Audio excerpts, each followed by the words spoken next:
தனது துறவரத்தின் எந்த ஆண்டில் மகாவீரர் மிக உயர்ந்த ஞானத்தை அடைந்தார்? மகாவீரர் தனது 42வது வயதில், அதாவது துறவரம் மேற்கொண்ட 13வது ஆண்டில் கைவல்ய எனும் மிக உயர்ந்த ஞானத்தை அடைந்தார். அவர் ஜிரிம்மிகா கிராமா என்ற இடத்திற்கு அருகில் உள்ள ரிஜுபாலிகா ஆற்றங்கரையில் இந்த நிலையை எய்தினார். 12 ஆண்டுகள் என்பது அவர் தவம் செய்த கால அளவு ஆகும். எந்த உள்ளாட்சி அமைப்பில் நில உரிமையாளர்கள் இருந்தனர்? சோழர் காலத்தில் ஊர் என்ற அமைப்பில் இருந்த நில உரிமையாளர்கள் ஊரார் என்று அழைக்கப்பட்டனர். இவர்கள் ஊரின் நிர்வாகம், வரி வசூலித்தல் மற்றும் பொதுப் பணிகளை கவனிக்கும் உள்ளாட்சி அமைப்பாகச் செயல்பட்டனர்.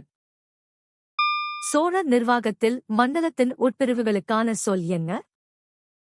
சோழர் ஆட்சியில் பேரரசு மண்டலங்களாகவும் மண்டலங்கள் நாடுகளாகவும் பிரிக்கப்பட்டிருந்தன. ஒவ்வொரு நாடும் பல ஊர்களைக் கொண்ட பெரிய நிர்வாக அலகாகச் செயல்பட்டது.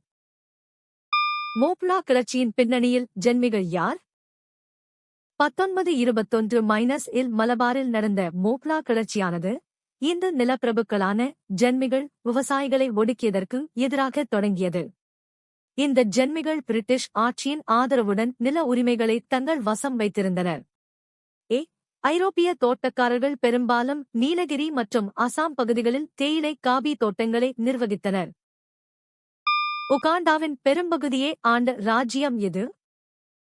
உகாண்டா என்பது ஆப்பிரிக்காவின் உகாண்டா பகுதியில் 14ஆம் நூற்றாண்டு முதல் வலிமையுடன் விளங்கிய ஒரு பாரம்பரிய ராஜ்யமாகும்.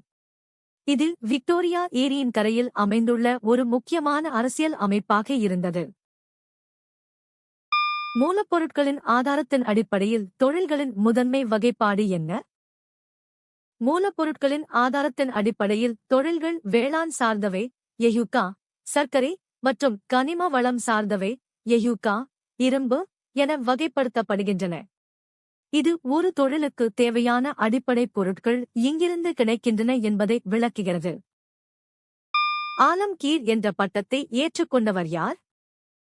அவுரங்கசீப் அரியணை ஏறியபோது ஆலம்கீர் உலகைக் கைப்பற்றியவர் என்ற பட்டத்தைச் சூட்டிக் கொண்டார். இவர் முகலாயப் பேரரசின் கடைசி வலிமைமிக்க பேரரசராக கருதப்படுகிறார். தேரி தளங்களில் காணப்படும் சிவப்பு மணல் குன்றுகள் என்னவென்று அழைக்கப்படுகின்றன? தூத்துக்குடி மாவட்டத்தில் காணப்படும் சிவப்பு மணல் குன்றுகள் தேரிகள் என்று அழைக்கப்படுகின்றன.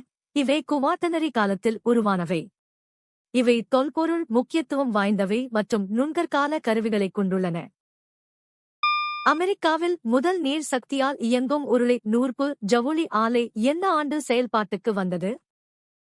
சாமுவேல் ஸ்லேட்டர் என்பவரால் 1793ஆம் ஆண்டு அமெரிக்காவின் ரோட் தீவில் முதல் நீர் சக்தியால் இயங்கும் நூற்பு ஆலை வெற்றிகரமாக நிறுவப்பட்டது. இது அமெரிக்காவின் தொழில் புரட்சியின் தொடக்கமாக கருதப்படுகிறது.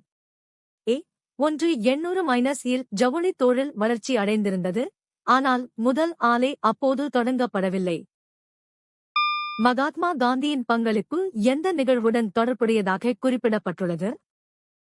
1917 பீகாரில் நடைபெற்ற சம்பரான் சத்தியாகிரகம் காந்தியடிகள் இந்தியாவில் தலைமை தாங்கிய முதல் போராட்டமாகும்.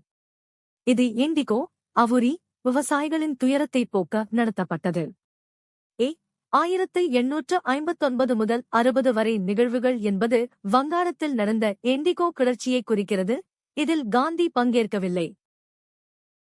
எந்த உண்மை உங்களை வியக்க வைத்தது? கீழே கமெண்ட் செய்யுங்கள். தினமும் புதிய தகவல்களுக்கு சந்தா செலுத்துங்கள்.